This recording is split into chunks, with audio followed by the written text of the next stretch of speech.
Hi everyone, my name is Joy Thompson and I'm the lead naturalist for the City of Aurora's Open Space Program.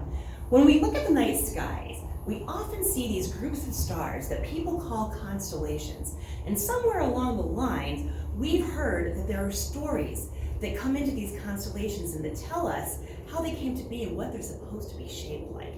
Have you ever wondered what these stories are and how these different stories came to be? Well, today we're going to be talking about the June night sky and some of the constellations in the skies. And by the end of the night, what I hope you realize is that the stories in the night skies are the stories of us. And what do I mean by that? Well, have you ever been jealous before? Have you ever been proud of something that you've done? Have you ever been angry at somebody? Have you ever been deliriously happy about something? Or have you ever fallen in love or lost something or someone that's dear to you? Well, if you have, you'll relate to some of these stories in the night sky. Tonight, we're going to discover all of those. So let's go ahead and take a look at some of the constellations in the night sky, where we can find them, and how we can see that the stories in the night skies are the stories of us. So let's start with the story of Orion versus Scorpius the Scorpion. Now, Orion is not currently in the night sky. We only see him in the winter, and there's a reason for that. Because according to legend, Orion the great hunter was a great hunter. In fact, he was so great that he was very boastful, and he bragged to the gods that he could kill any animal that he wanted on earth. In fact, he said he could kill them all. Well, Gaia, the goddess of the animals, was very angry to hear him say that. And so she told the scorpion, Scorpius, to kill Orion so that he couldn't kill any of the animals. And that's what happened. Orion's pride got in the way, and the scorpion ended up killing him. Now, Orion was placed in the night sky, but he's only allowed to be up for part of the year when the scorpion is not up. So that's why we see Orion in the winter and we see Scorpius, the scorpion, in the summertime.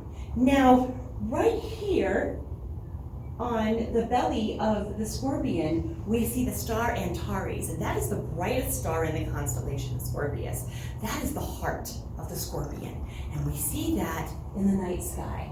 Well, that comes into play because of this fellow here. This is Sagittarius. And if you look to the south and you see Scorpius, and then look just east of Scorpius, you'll see the constellation Sagittarius. Sagittarius was an archer. He was known to have the body of a man with the legs of a horse. And he was very, very good at archery. His job was to avenge Orion for his death by the scorpion. So every night he chases Scorpius across the sky, and he aims his arrow right at Scorpius's heart. And so if you look at the constellations, you can see Orion pointing the arrow right at the heart of Scorpius, or Sagittarius pointing right at the heart of Scorpius. Now, today, we don't so much see an archer as we see a teapot when we look at Sagittarius. It's always one of my favorite things to see in the night sky because that's one of my signs. I am a Sagittarius, and I love to see that sign. The other thing that I think is kind of interesting is that this is a summer constellation, so we see it go across the southern sky in the evenings, June, July, and August. But when we get into September, the teapot of Scorpion, or Sagittarius, is way up here, and the belly of Scorpius is way down here. So I think that that means by the end of the summer, the arrow has hit its mark, and Sagittarius has hit the scorpion and avenged his friend Orion for his death. So if we move on, one of the more famous stories of the night sky is Hercules.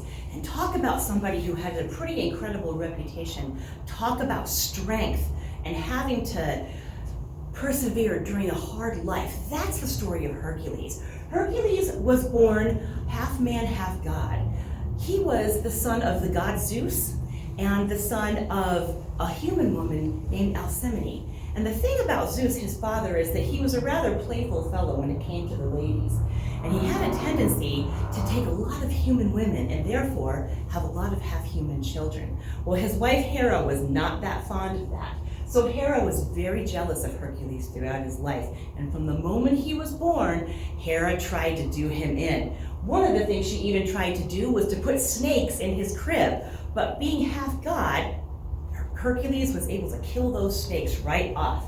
Well, throughout his life, he was plagued by challenge after challenge due to Hera.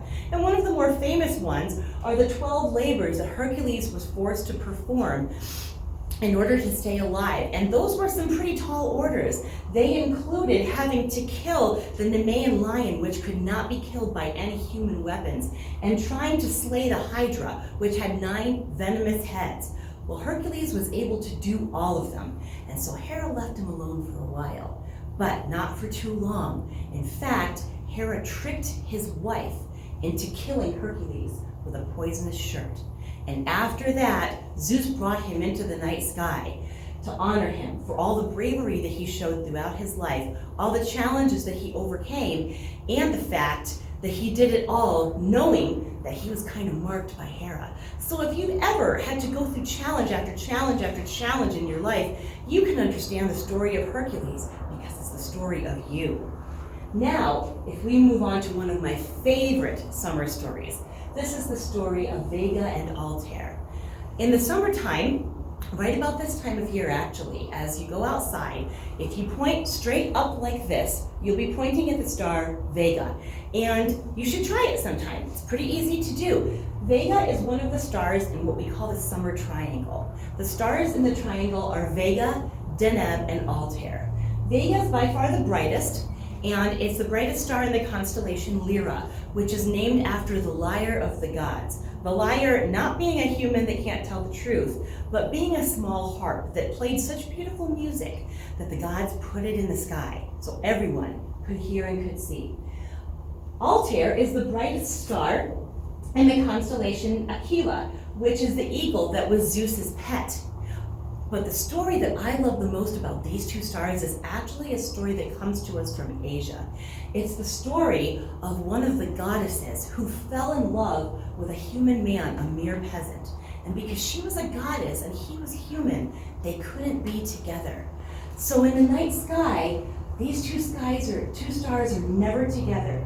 And in between them is the celestial river, which is the Milky Way. So these two lovers are forever separated because of the celestial river. However, legend has it that on the 7th moon, or the 7th day of the 7th moon of the year, a bridge of magpies forms over the celestial river, and the lovers are able to cross and be together that one time every year, which of course is so incredibly romantic, but it does not come without danger. That bridge is fraught with dangers.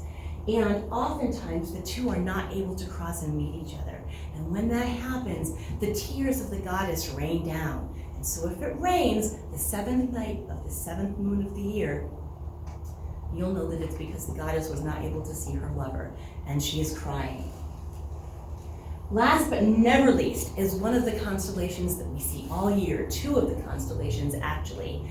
Right now, they are right above us, and if you look up, you'll see Ursa Major and Ursa Minor, also known as the Big and Little Dipper. And this is another story that has to do with Zeus playing around where he probably shouldn't have. It's the story of Callisto, which was one of his favorite human girlfriends. Well, of course, Hera was still jealous. She was his wife, after all. And one day, when Callisto and Zeus were walking in the forest, Zeus saw Hera coming. He didn't know what to do to hide Callisto, so he turned her into a bear. Well, when Hera came over and saw Zeus by himself with only a bear nearby, she knew he was up to something. There was no reason he should be in the forest by himself. So she said, "You need to come back to Mount Olympus with me, and you need to come now." Well, he didn't want to, because he knew that if he left, he would not be able to turn Callisto back into a human, but Hera insisted. So he went back, and Callisto stayed as a bear, and she wandered for years and years. Well, years and years later, her adult son, Arcus, was out hunting in the woods, and he saw her. And of course, all he saw was the bear. So being a hunter, he grabbed his bow and his arrow, and he aimed for the heart, and he struck her right in the heart. And as she lay dying, she started to change from her bear form back into her human form. And Arcus sat there, and he saw that it was truly his mother. And he wailed to the heavens, and he cried and he cried. And Zeus came down and saw what had happened. and he picked up the big bear by its tail and threw her around up into the sky so she'd be immortalized forever. And then he did the same thing with Arcus. He threw him up into the sky too. So now, if we look into the sky, we can see that Ursa Minor, the little bear, which is right here, is looking down at Ursa Major, the big bear. He's looking at his mom and will forever in eternity. So, as we've seen, the stories of the night sky are full of sadness. They're full of love. They're full of power and vengeance and anger and even a little humor every once in a while and trickery. And so we can see that the stories in the night skies are truly the stories of us. I hope you get outside soon to be able to look up at the skies and maybe find your own constellation and see if you can find the story of you in the night skies. Bye, everyone.